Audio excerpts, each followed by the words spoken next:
سامعین مکرم، بحمد اللہ ہماری فہرست میں ایک جذباتی نوجوان ایسا بھی ہے جس میں حوصلہ بھی ہے، ولولہ بھی ہے۔ وہ ایسا ناخدا ہے جو مسلمانوں نے ہند کی کشتی کو یاس و قنوطیت کے بھنور سے نکالنا چاہتا ہے۔ اس سے میری مراد برادر محمد مصعب راجہ پور سکرو متعلم فارسی، موصوف بعنوان مدارس اسلامیہ کی اہمیت تقریر پیش کر کے آپ حضرات کو آپ کی ذمہ داریوں کا احساس دلائیں گے۔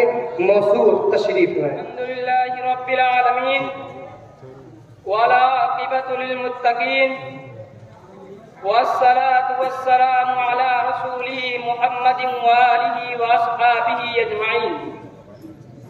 اما بعد، قال اللہ تعالی وذکر فإن الذکرى تنفع المؤمنین۔ صدق اللہ العظیم۔ جناب صدر، سامعین کرام اور حاضرین جلسہ، سب سے پہلے میں خداوند قدوس کے دربار میں ہزار بار شکریہ ادا کرتا ہوں کہ اللہ رب العزت نے مجھے اس قابل بنایا کہ آج کے اس عظیم موقع پر میں آپ حضرات سے گفتگو کر سکوں، اپنے دلی جذبات اور قلبی احساسات آپ تک پہنچا سکوں۔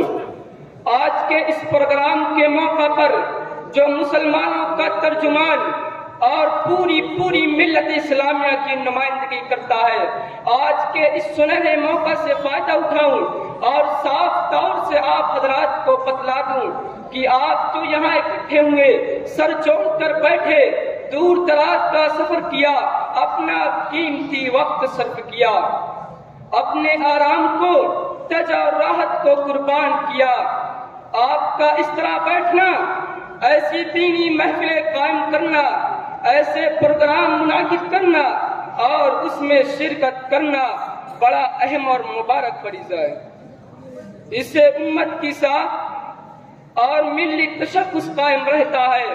اللہ تعالی ہم سب کی مساعی جمیلہ کو قبول فرمائے، آمین۔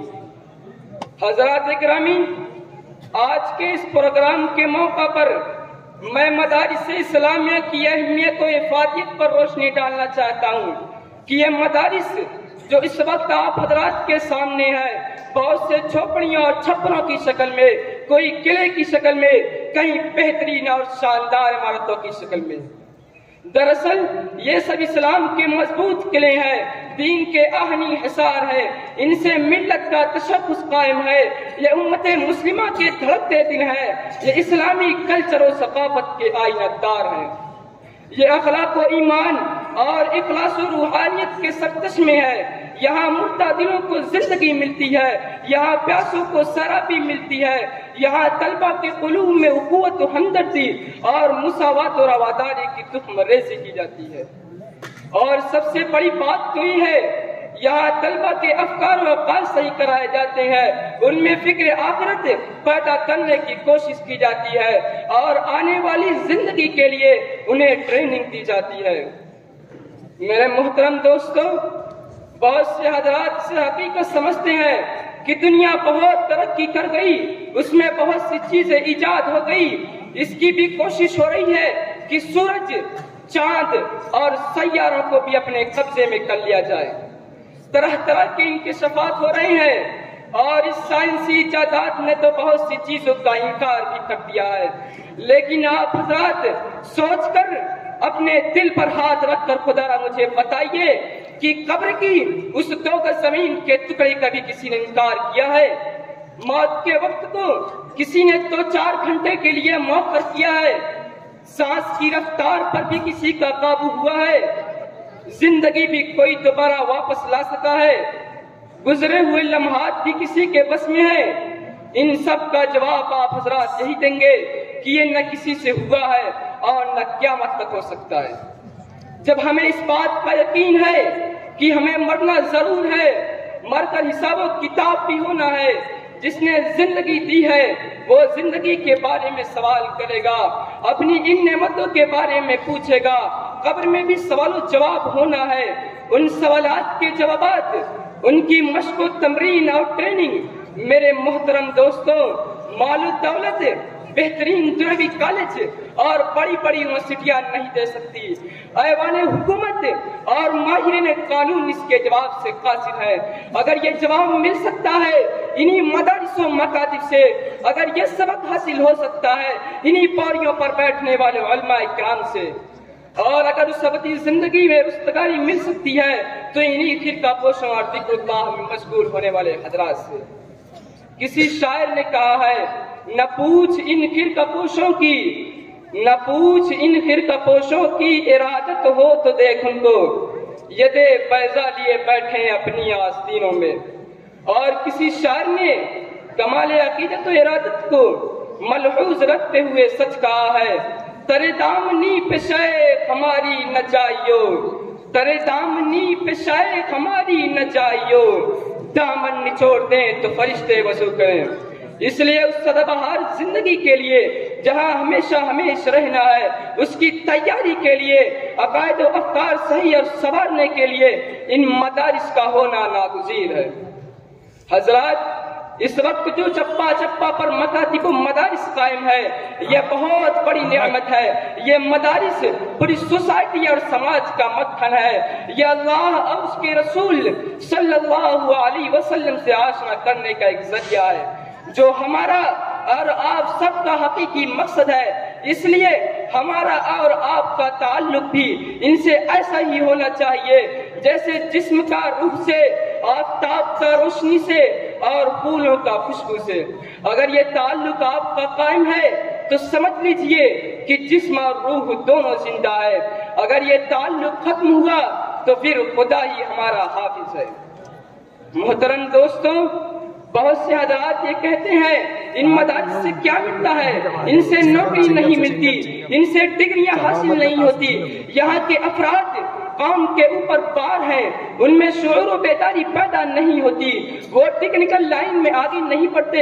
ان حضرات سے میں اتنا عرض کرنا چاہتا ہوں کہ روزی روٹی کا مسئلہ کوئی اہم مسئلہ نہیں، اس لیے کہ اس کا وعدہ تو خداوند قدوس نے ہم سے کیا ہے۔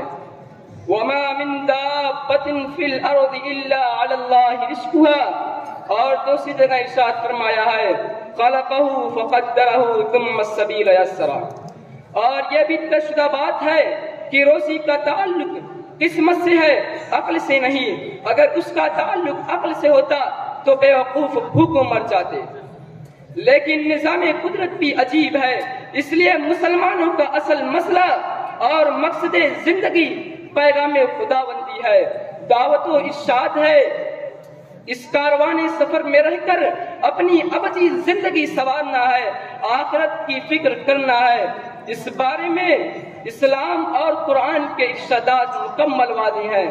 صحابہ کرام رضی اللہ عنہم مجمعین اور اسلاف رحمت اللہ علیہ کی زندگی ہمارے سامنے ہے کہ انہوں نے کس طرح اس دنیا سے خوشہ چینی کی اور اس کھیوان نعمت سے بھی سرابی حاصل کر کے اور دامن بچاتے ہوئے دنیا اور آخرت کی فلاح و بہبودی ان کے حصہ میں آئی۔